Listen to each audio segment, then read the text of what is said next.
to the Redline Bad for your engine. Under what conditions is it safe to explore the upper RPM range, and when is it dangerous? Is driving at maximum RPM the best way to get the most power from your engine, and are there benefits to doing so?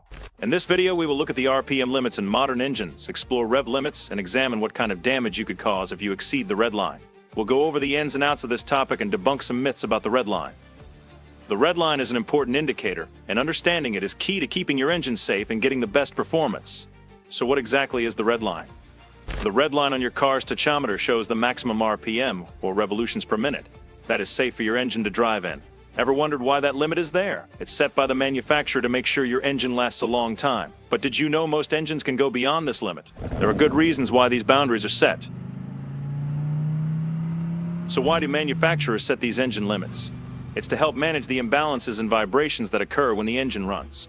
Did you know some engines like Honda's VTEC are built to handle high RPMs for long periods of time? These engines are specially designed and balanced to perform well at high speeds. Diesel engines have lower red lines because they vibrate more and need extra protection. If you tried to run a diesel engine at the high RPMs that a Honda VTEC can handle, it wouldn't exactly be pretty.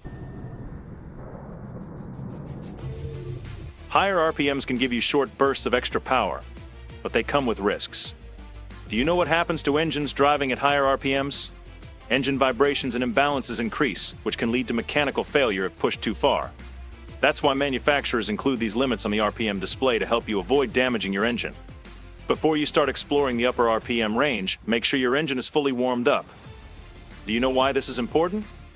As the engine heats up, metal parts expand and fit together better, reducing vibrations and wear. Driving hard with a cold engine can cause damage because the parts aren't yet at their optimal temperatures. Engine oil needs to be at the right temperature to lubricate properly. Did you know cold oil does not lubricate well? This can lead to excessive wear on engine components. Most people use the water temperature gauge to check if the engine is warm, but this isn't very accurate. An oil temperature sensor gives a much better indication of when the engine is truly ready for high RPMs.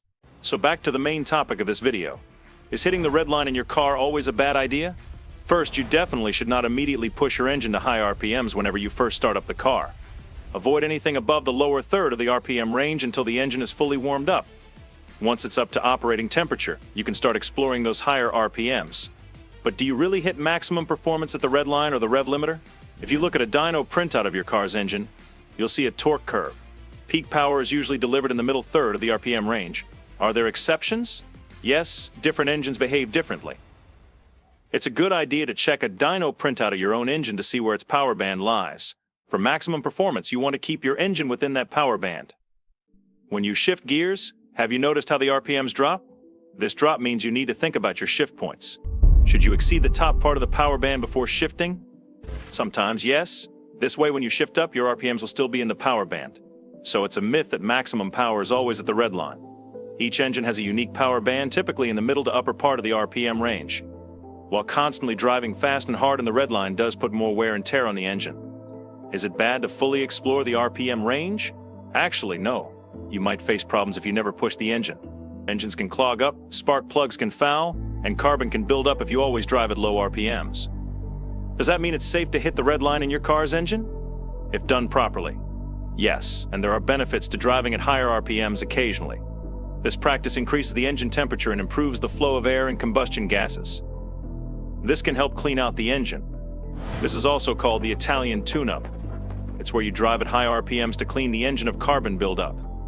People have mixed opinions, but there are benefits to driving your car hard sometimes.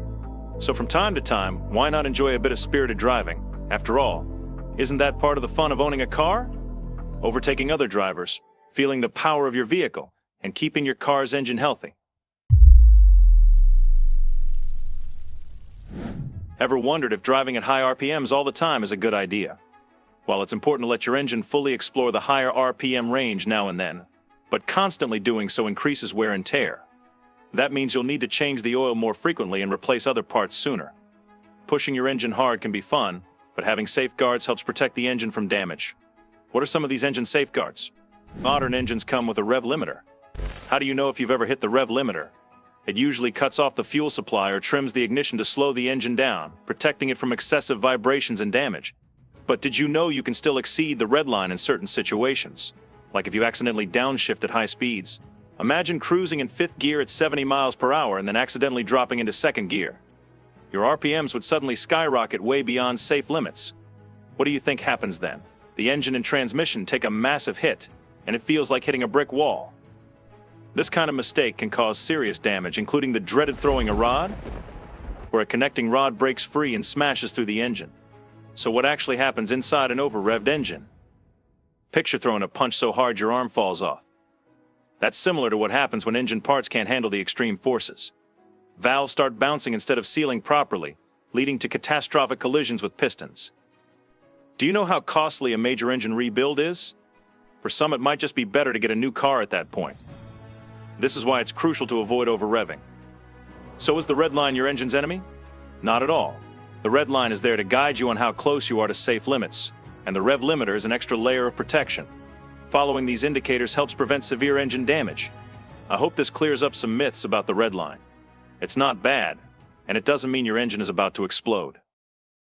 I'd love to hear about your experiences, and if you plan on giving your car an Italian tune-up, share them in the comments below.